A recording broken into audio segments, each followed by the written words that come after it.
The other day I was working on a painting and I wanted to add some finishing details with my Polychromos.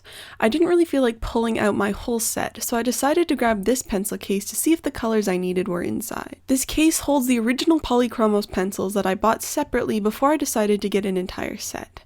I was surprised to see that lots of these colors are still some of my most used pencils from this range. And that got me thinking about how it might be interesting and helpful if I made a video talking all about my most used Polychromos pencils, especially if you're someone who has been thinking of picking up a couple of pencils and doesn't know where to start when choosing colors.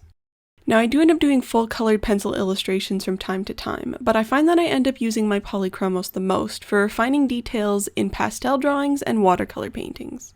I also tend to be using them for portraits, and most of the colors that I'm about to talk about definitely reflect that. First up are the two most obvious and basic ones, white and black. Because I tend to be using these pencils for refining pieces, it makes sense that the two most neutral colors would be on my most used list. The white is great for adding back in or slightly whitening highlights, and the black is great for deepening up areas. I also really love to use the black for line work. Keeping with the gray neutrals, the next color on my list is Payne's Gray. Payne's Gray is the darkest gray pencil in the Polychromos range. I find myself using it a lot when I want something not as quite as harsh as black, or when I want something to have a slight cool tint. Other grays that I use the most are Warm Gray 3 and/or 4, depending on the illustration. Both of these make great transition or blending colors, and even work for those areas that are more highlighted on a face, but not as bright. Another color that I use all of the time for highlights is Ivory. This might be my most used pencil color for highlights. A lot of the time, pure white is too harsh and unsaturated, and that's where this color comes in perfectly. It's amazing for highlighted areas and as a transition or blending color. Cinnamon is another amazing transition color, especially for lighter skin tones. This is a very interesting muted pinky peach shade that makes creating realistic light skin tones so much easier. It also works great as a layering color. Now let's talk about some brown shades, because the Polychromos range has a lot of fantastic ones. First up, Dark Sepia.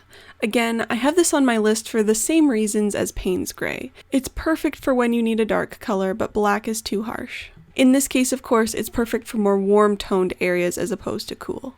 The next two colors I'm going to group together, and they are Walnut Brown and Van Dyke Brown.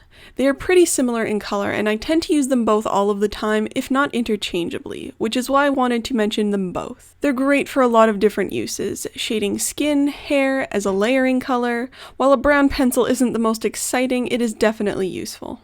Next up is a fairly unique shade, at least in terms of colored pencils, and that's Nougat. It's a very interesting taupey sort of shade. It can work equally well in warm or cool toned illustrations. It's just a great mid-tone color that has a lot of versatility. Next is another group of two, Bister and Raw Umber. They again are fairly similar in color, and it just ultimately comes down to the illustration that I'm working on when choosing between the two. Raw Umber is definitely more golden than Bister, which can be great for hair but not necessarily for skin, but both are very handy in the right circumstances. Next is more of a group of colors. Those colors are Sanguine, Venetian Red, Pompeian Red, and Indian Red.